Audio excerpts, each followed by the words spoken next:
অবশেষে লাল সবুজের জার্সি গায়ে স্বপ্নের যাত্রা শুরু করতে যাচ্ছেন সমিত সোম। আন্তর্জাতিক ফুটবলে বাংলাদেশের প্রতিনিধিত্ব করার সুযোগটিকে জীবনের অন্যতম রোমাঞ্চকর মুহূর্ত হিসেবে দেখছেন কানাডিয়ান প্রিমিয়ার লিগ জয়ী এই মিডফিল্ডার। দেশের হয়ে মাঠে নামার স্বপ্ন পূরণ সম্ভব হয়েছে সবার ভালোবাসা, সমর্থন ও সহায়তায়, এমনটাই বলছেন এই ফুটবলার।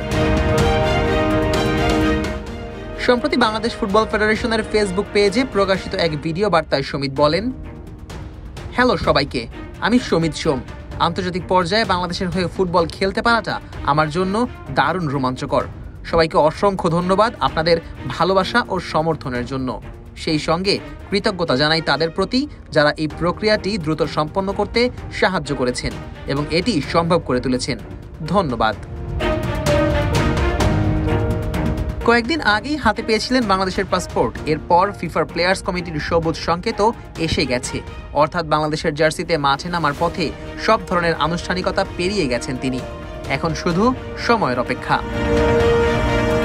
ওয়ালটন আবারও মিলিয়নিয়ার অফারে ওয়ালটন ফ্রিজ কিনে আপনিও হয়ে যেতে পারেন মিলিয়নিয়ার। আগামী 10 জুন সিঙ্গাপুরের বিপক্ষে AFC এশিয়ান কাপ বাছাইয়ের ম্যাচেই লাল সবুজের জার্সিতে অভিষেক হতে পারে বাংলাদেশি বংশোদ্ভূত এই ফুটবলারের। এর আগে বাফুফের সহসভাপতি ফাহাদ করিম জানিয়েছিলেন, 1 মে কানাডার ফুটবল অ্যাসোসিয়েশন সমিতকে ছাড়পত্র দেয়। এরপর অল্প সময়ের মধ্যেই নাগরিকত্ব সংক্রান্ত প্রক্রিয়া শেষ করে তিনি পাসপোর্ট হাতে পান। তবে আন্তর্জাতিক ফুটবলের সমিত একেবারে নতুন নন। 2020 সালে কানাডার জাতীয় দলের হয়ে 2টি আন্তর্জাতিক ম্যাচ খেলেছেন। এরপর জাতীয় দলে আর ডাক না পেলেও ক্লাব পর্যায়ে নিজেকে প্রমাণ করেছেন নিয়মিত পারফরমেন্সে। বর্তমানে তিনি কানাডার ক্লাব ক্যাভালরি এফসির হয়ে খেলছেন এবং দলটির হয়ে কানাডার প্রিমিয়ার লিগ শিরোপাও জিতেছেন। এবার নারীর টানে ফিরতে চাইছেন শিকড়ে। বাংলাদেশের হয়ে খেলাটা তার কাছে শুধু পেশাদার দায়িত্ব নয়, বরং আবেগ ও গর্বের ব্যাপারও বটে। কিছুদিন আগে সাংবাদিক আবু সাদাতকে দেওয়া এক সাক্ষাৎকারে সমিত বলেছিলেন, আমি প্রচন্ড এক্সাইটেড। হোপফুলি পাসপোর্টের কাজটা হয়ে গেলেই বাংলাদেশের হয়ে খেলতে পারবো। কেন বাংলাদেশের হয়ে খেলতে চান এই প্রশ্নে তিনি বলেন, একসময় দেখেছি বাংলাদেশের ফুটবলে উন্নতি হচ্ছে। হামজা চৌধুরীর মতো বড় ফুটবলারও গিয়েছে, সে যদি যেতে পারে আমি কেন পারবো না।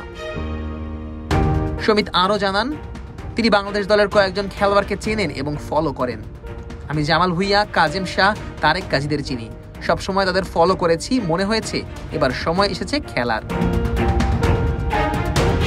এটাই হবে সমিত সোমের প্রথমবার বাংলাদেশে আসা। জন্মভূমির প্রতিনিধিত্ব করতে পারাটা তার কাছে জীবনের গর্বের একটি অধ্যায়। তিনি বলেন, সামাজিক যোগাযোগ মাধ্যমে দারুণ রেসপন্স পাচ্ছি, মুখিয়ে আছি তাদের জন্য খেলার। ধন্যবাদ সবাইকে, আমি অপেক্ষা করছি, আশা করি আমরা ভালো করব। হামজা চৌধুরীর পর এবার আরও এক ইউরোপিয়ান ঘরানার ফুটবলারকে পেতে যাচ্ছে বাংলাদেশ। শিকড়ের টানে দেশে ফিরে লাল সবুজের জার্সিতে নতুন ইতিহাস গড়ার অপেক্ষায় সমিত সোম। Najmus Sakib, on field.